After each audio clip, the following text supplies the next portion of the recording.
Was the Shabbat command instituted at the creation, was Shabbat observance mandatory before the Mosaic Law? Let's understand these things. Genesis 2 verses 2 and 3. By the seventh day God had finished the work he had been doing, so on the seventh day he rested from all his work. Then God blessed the seventh day and made it holy, because on it he rested from all the work of creating that he had done. Now when you read this verse, there is no command for Adam to rest. There is no command for Adam to rest, or for man after Adam to rest. There is no command given to man to rest.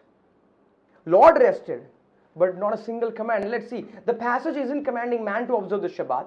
The passage doesn't state that Adam was commanded to observe, keep the Shabbat. No command is being given in these verses. The verses only state that God rested on the seventh day. Now the command will be given. It would be given, but it would be given later to Bnei Israel through Moshe. Observing the Shabbat was made mandatory under the Mosaic Law. But some people, there are people who say that even before, there is a lot of confusion. Some people say the law has always been there. Some say that the law was with Moshe, but Shabbat was before the law. Now if based on the verses we read, it's clearly no command is being given.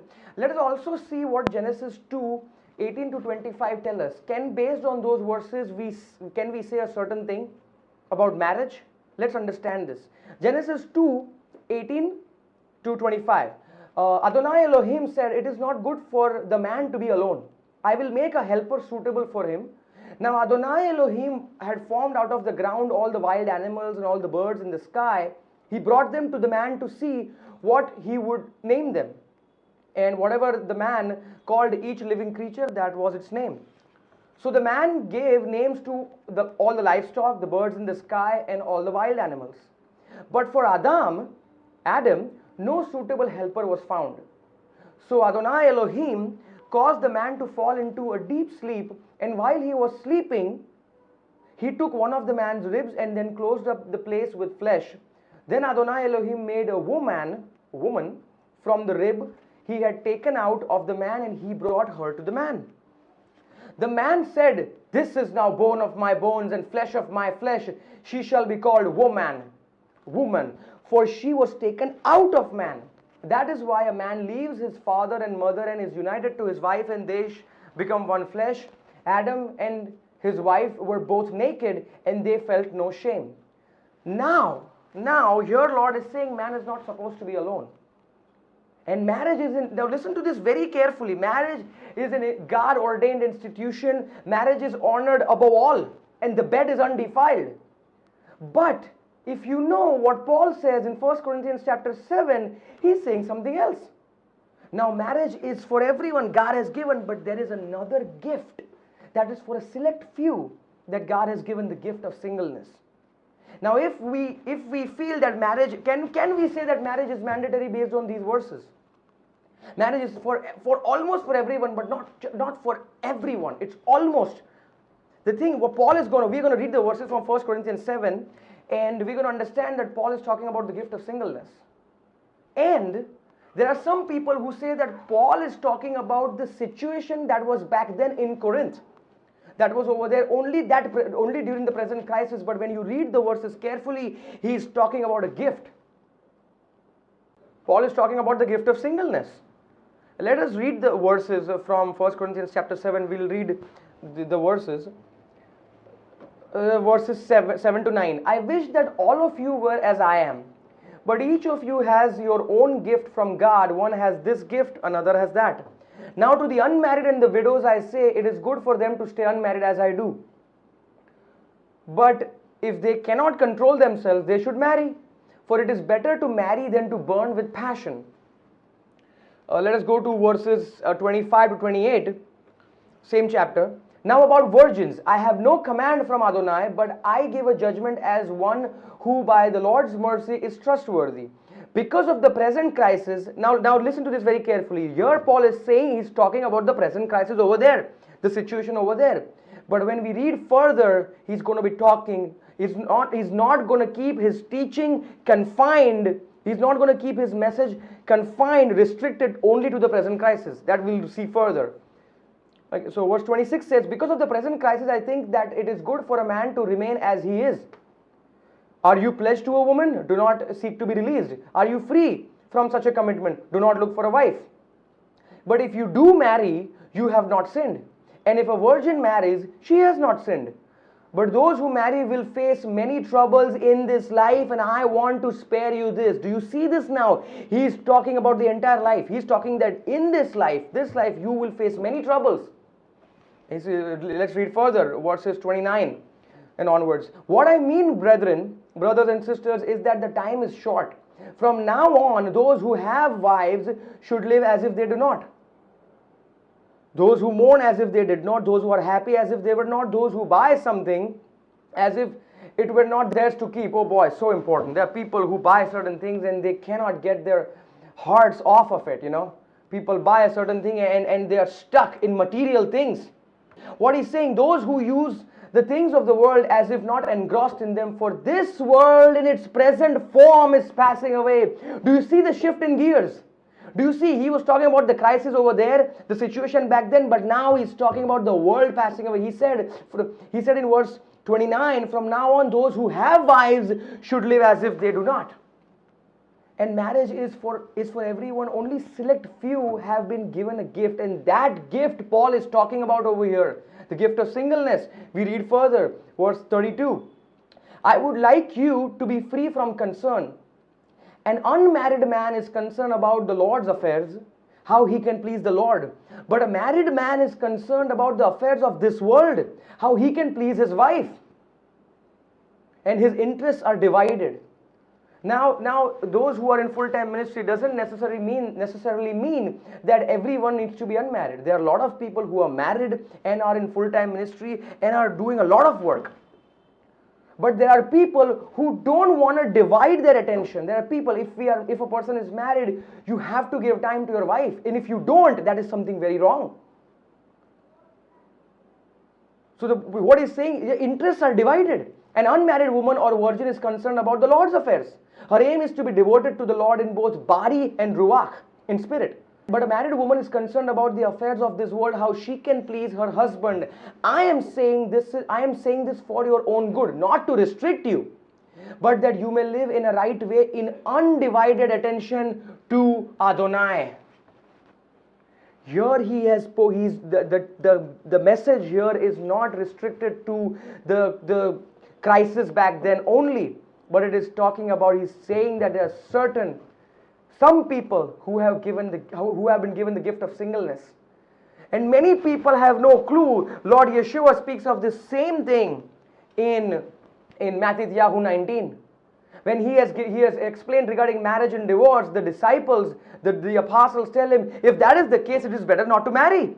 And Lord says, it is not for everyone. It is not for everyone to understand that. It has not been given to everyone. Let us read Matthew 19. What we're going to do is we're going to read from NIV and the KJV as well. Yeshua replied, Moshe permitted you to divorce your wives because your hearts were hard. But it was not this way from the beginning. I tell you that anyone who divorces his wife except for sexual immorality and marries another woman commits adultery.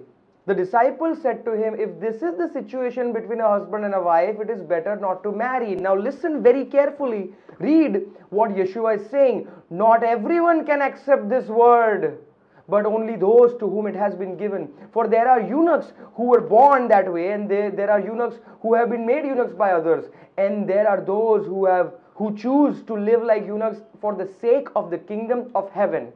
The one who can accept this should accept it. He is talking about the gift of singleness. Let us even read the KJV. He said unto them, Moshe, because of the hardness of your hearts, suffered you to put away your wives, but from the beginning it was not so. And I say unto you, whosoever shall put away his wife, except it be for fornication, and shall marry another, committeth adultery. And whoso marrieth her which is put away, doth commit adultery. His disciples say unto him, if the case of the man be so with his wife, it is good not to marry.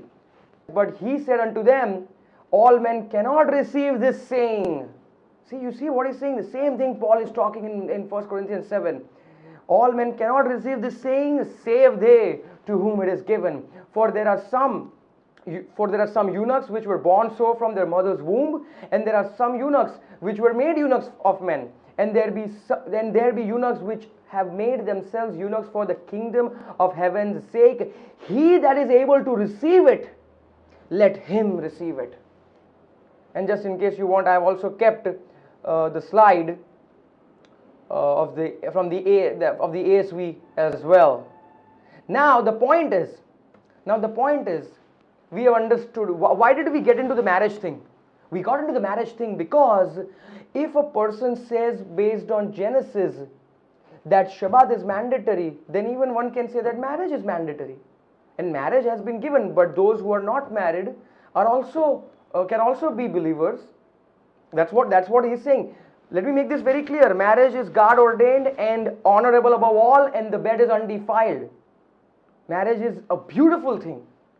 But what I'm trying to show you is that if a person is saying Shabbat to be mandatory because of Genesis 2:3, then Genesis 2:18 to 25 would speak marriage to be mandatory, and that would make 1 Corinthians 7 and Matthew 19 stand in contradiction to that interpretation. And we cannot say marriage to be mandatory based on Genesis. That if a person is not married, he is breaking a command. And that same way we cannot say that Shabbat is mandatory. And we saw the verses Genesis 2:3. No command is given over there. Lord rested, and the command starts with Moshe. So let us now understand Shabbat keeping commenced with Moshe. Let us see that. This is the chapter. Exodus 16 is the chapter where Shabbat is made mandatory. That is the thing. So Exodus 16, let's read. Each morning everyone gathered as much as they needed, and when the sun grew hot, it melted away. On the sixth day, they gathered twice as much, 2 omers for each person. And the leaders of the community came and reported this to Moshe. He said to them, "This is what Adonai commanded. Tomorrow is to be a day of Shabbat rest, a holy Shabbat to Adonai. So bake what you want to bake and boil what you want to boil. Save whatever is left and keep it until morning." So they saved it until morning as Moshe commanded, and it did not stink or get maggots in it. "Eat it today," Moshe said, "because today is a Shabbat to the Lord. You will not find any of it on the ground today. 6 days you are to gather it, but on the 7th day, the Shabbat, there will not be any." Nevertheless, some of the people went out on the 7th day to gather it, but they found none. Then Adonai said to Moshe, "How long will you refuse to keep my commands and my instructions? Bear in mind that Adonai has given you the Shabbat. That is why on the 6th day he gives you bread for 2 days. Everyone is to stay where they are. On the 7th day, no one is to go out." So the people rested on the 7th day. The thing is, in Exodus chapter 16, Lord makes the Shabbat observance mandatory. The people of Israel were to gather 1 omer every day, but on the 6th day, they would gather 2. And when you read in the beginning of this chapter, verses 4 and especially 5, that is the place where Lord is talking. Lord has spoken of this. Exodus 16, verses 4 and 5. Then Adonai said to Moshe, "I will rain down bread from heaven for you. The people are to go out each day and gather enough for that day. In this way I will test them and see whether they will follow my instructions. On the 6th day, they are to prepare what they bring in, and that is to be twice as much as they gather on the other days." The KJV says, "Then said the Lord unto Moshe, Behold, I will rain bread from heaven for you, and the people shall go out and gather a certain rate every day, that I may prove them whether they will walk in my law or not, or no. And it shall come to pass that on the 6th day they shall prepare that which they bring in, and it shall be twice as much as they gather daily." Do you see what Lord has commanded? On the 6th day, they need to take 2 omers. On the 6th day, this is where the Shabbat command is given. Shabbat becomes mandatory. And then when Lord in Exodus chapter 20, he has given the 10 commandments, he says, "Remember the Shabbat day." Let's read that. Exodus 20, verse 8. "Remember the Shabbat day by keeping it holy." Now what some people say is the word remember used here. Why remember is said is because Lord rested back in Genesis. This remember is because of what Lord said to Moshe in chapter 16. Now chapter 16 happens in the 2nd month, and this is happening in the 3rd month. less than a month's time. So we may ask ourselves the question, why is Lord saying to remember? He said a few weeks back. The point is, how could Lord not ask my brothers, my ancestors to remember this? Lord tells them through Moshe to not go and gather on the seventh day. They still go. They have been told, and in a couple of days, in a few days, they go against the command. Moshe tells them to not keep bread until morning, but they keep it, and then it stinks and it gets maggots. They are being told to not do certain things, but either they forget or they are plain out disobedient. Now in a few days they are committing, here it's a matter of few weeks. What Lord told them, He told them to remember. He told the Israelites, Bnei Israel, our ancestors, to remember the Shabbat day that was given in the second month and to keep it holy. We Israelites, we Jews, we always miss the first time. We always miss the first time. Lord gives Shabbat, He says to not do a certain thing, they still go. Lord gives the Torah, we follow Baal. Lord sends Messiah, we reject Him. Israel has made a system of rejecting, of not getting things the first time. And I love my brothers, but this is a fact. They either forgot or they were plain out disobedient. So what He's saying is in Exodus 20, remember the Shabbat day by keeping it holy. 6 days you shall labor and do all your work, but the seventh day is a Shabbat to Adonai Elohecha.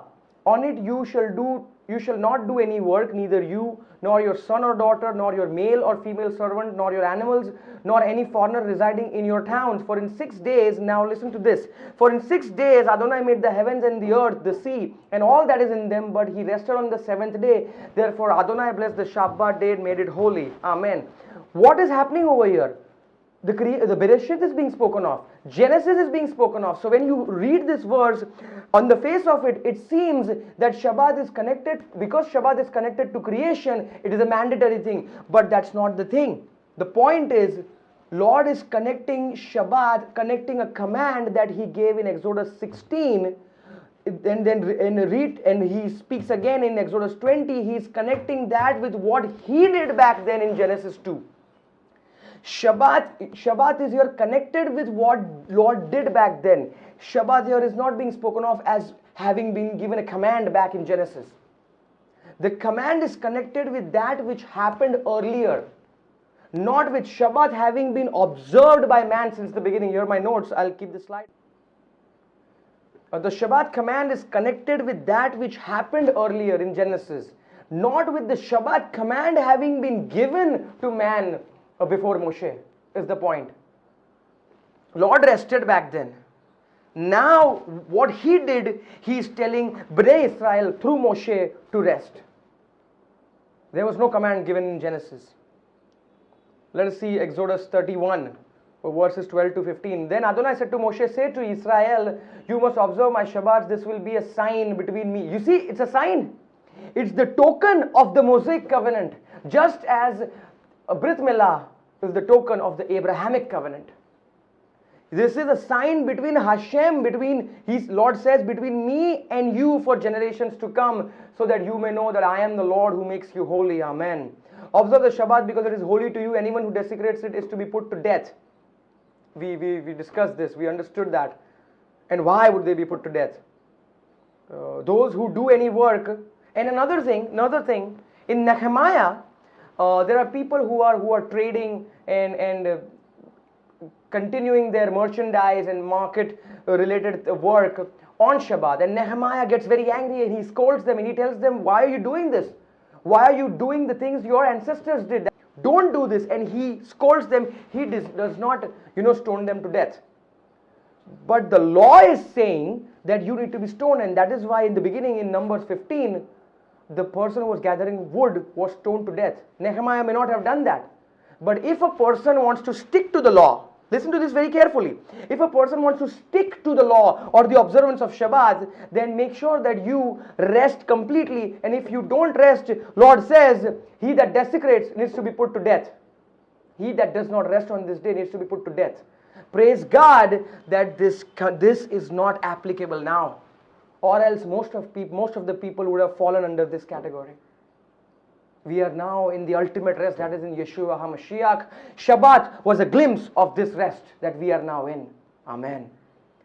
For 6 days, Lord says, I'll read verses 14, 15. Observe the Shabbat because it is holy to you. Anyone who desecrates it is to be put to death. Those who do any work on that day must be cut off from their people. For 6 days work is to be done, but the 7th day is a day of Shabbat rest, holy to Adonai. Whoever does any work on Shabbat day is to be put to death. The Israelites are to observe the Shabbat, celebrating it for generations to come as a lasting covenant.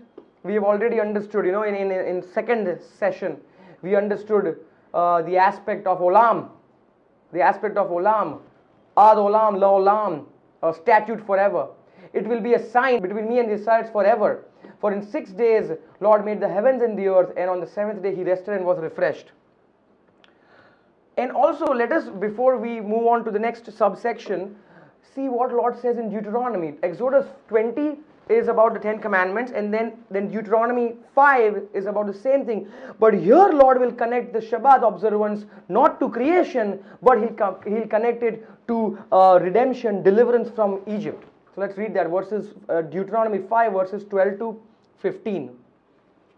Observe the Shabbat day by keeping it holy as Adonai your God has commanded you. 6 days you shall labor and do all your work, but the 7th day is a Shabbat to Adonai your God. On it you shall not do any work, neither you nor your son or daughter, nor your male or female servant, nor your ox, your donkey, or any of your animals, nor any foreigner residing in your towns, so that your male and female servants may rest as you do. It's the rest thing. It's not just going to church on this day, but actually resting. But neither of it is mandatory. Remember that you were slaves. Now see what Lord is saying in verse 15. In Exodus 20, He connected it with creation, and we understood it was not mandatory. We just understood a few minutes back. What here He's saying is, remember that you were slaves in Mitzrayim, and that Adonai your God brought you out of there with a mighty hand and an outstretched arm. Amen. Therefore Adonai your God has commanded you to observe the Shabbat day. So based on these things, we understand that Shabbat commenced with Moshe. Shabbat was not an ordinance, not a command given at creation.